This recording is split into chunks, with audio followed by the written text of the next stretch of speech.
Good afternoon, everyone. Meteor showers peaking this weekend. Hottest April day in 70 years in the UK, and then it's just going to drop off a cliff. Snow. Huge temperature swings expected with this front coming in, basically turning summer weather back into winter. This will bring you out through the 29th so you can see what I mean. Taking a look at the UK wheat production. Europe about to drop as well. Focusing in on North Africa, Moroccan temperatures about to drop and snow again. How about that area in Central Africa, Ghana, Togo, Benin, well below normal average. Korea, another cold wave coming. US and Canada, cooler over the next couple of weeks, and when they say cool, they actually mean below freezing again. Taking a look at the canola production in Canada, also the winter wheat, spring wheat, and the snow cover is exactly on those same areas. And this video is made possible by Hemp Lucid. And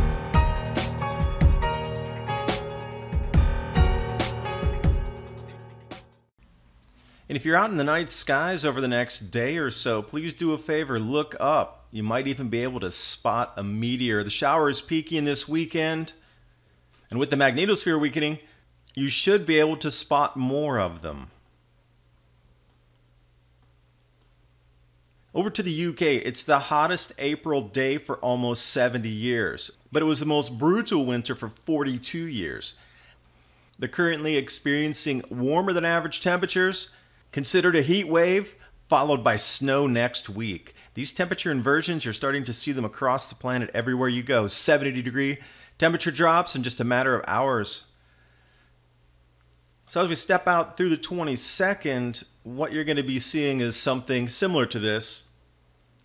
All the nice images in the UK media of people at the beaches, well, they'll be in coats next week. This will take us out to the 28th when the snow and the cold really start to arrive, about 6 days from now.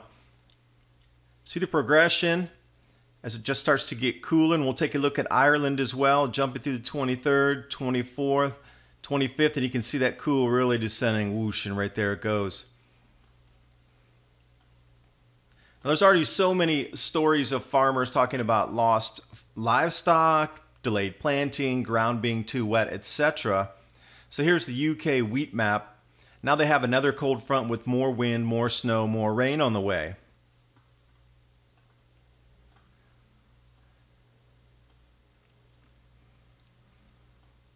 So now if we start to add these crop losses for the entire season, UK will be down how much from last year, or from the yearly average?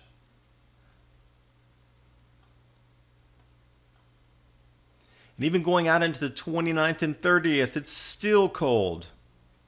Close in on Ireland here, they're going to follow cooler and cooler temperatures over the next 6 to 7 days. Let's jump over to a wide view on Europe here. This is 22nd, 23rd. And this is a perfect example of those colliding air masses. Perfect, almost straight lines where the warm and the cold meet.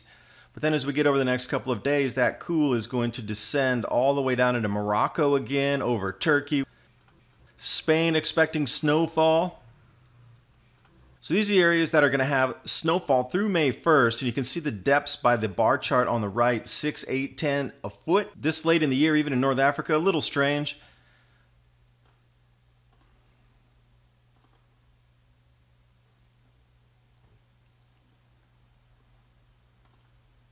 A viewer of mine, Int Ice, send me the lead on this one.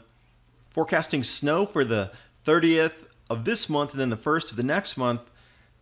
So I jumped down, looked at some 2-meter temperature maps, and sure enough, look how cold it is, expecting snow. And as this week progresses as well, look at Morocco, North Africa. These temperatures are going to continue to drop and drop all the way through the 2nd of May. And taking a look through African charts, look down almost exactly in the center here of the map. That's Ghana, Togo, Benin area. 2-meter temperature anomaly based on the 1981 to 2000 average. That area is going to be 12 to 15 degrees below normal temperatures.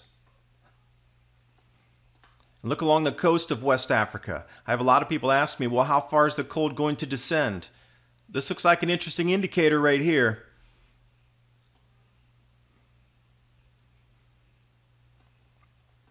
And as always, I'll bring you over to Asia to take a look. North Korea, they have been in the news so much lately, haven't they? Well, the army rounded up the farmers to go look for food because the army didn't have enough food, so then they're not planning to plant this year and they don't have the seed. I wonder why they're talking now. Because 20 million refugees streaming over the southern borders into South Korea and the northern borders into China, it's not that good to garner attention about food shortages when they're trying to mask the food shortages in the media.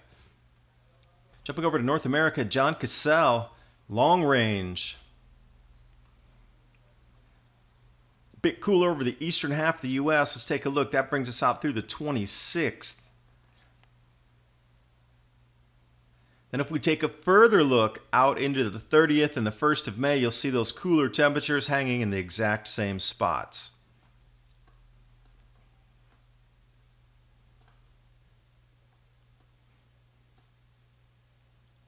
Still more snow on tap all through where we grow our crops in North America and Canada and the United States. Mexico warm, they're already where they should be in the temperatures. It's just these more northerly regions, 40 degrees north and above.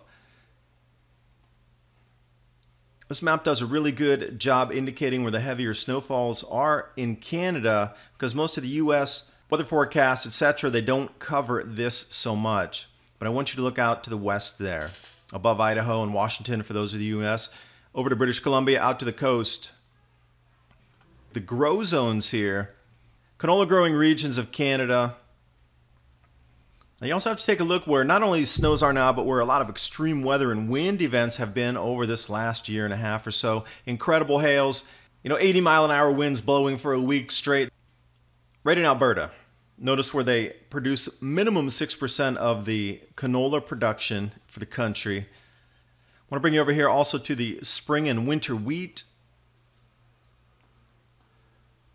In that map that I showed you there, you can see some of these same areas are still snow covered, so I don't know how they're really tilling the fields or getting them ready. You would have to wait for them to thaw and then get a little bit warm. If it's too moist, they can't plant. I'm trying to bring you this information so you understand what's going on with the delays in the planting and where we get our foods from. Major areas of soya bean here as well. Look up in Ontario.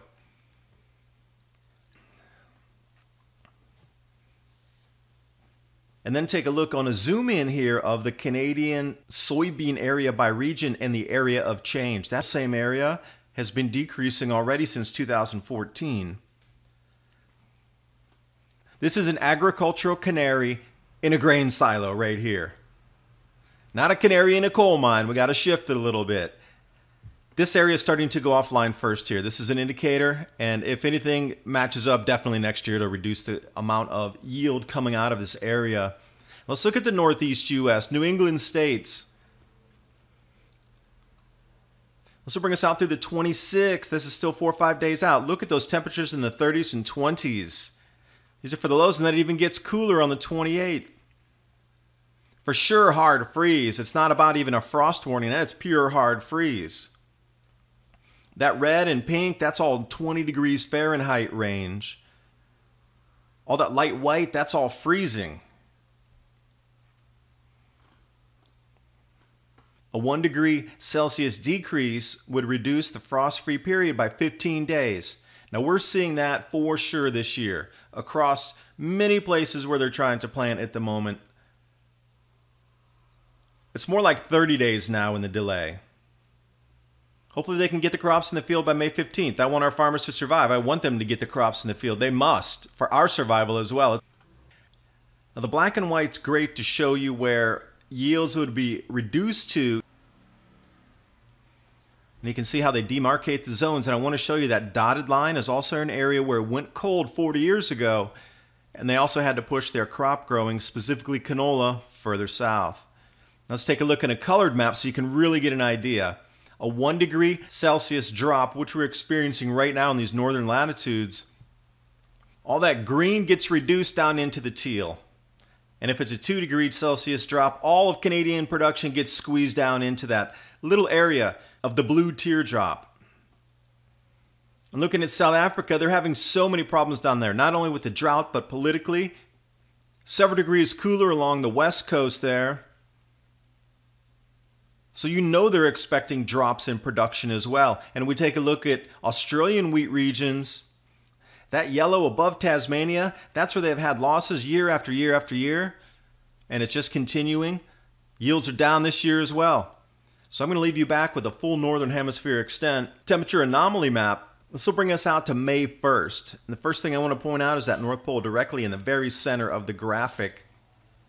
That red pincer coming into the Arctic. Expect a million billion front page news stories about how warm the Arctic is getting. They're going to focus on that pincer right there.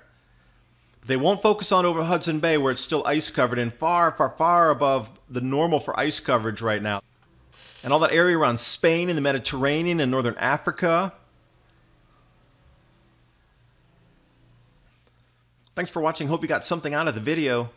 Now, while you're chasing down all these links that I've put in the description box below, do yourself a favor, a little bit of research on CBD oil and the benefits it has for your body, your mind, your spirit. Hemp Lucid, and I've also linked them below.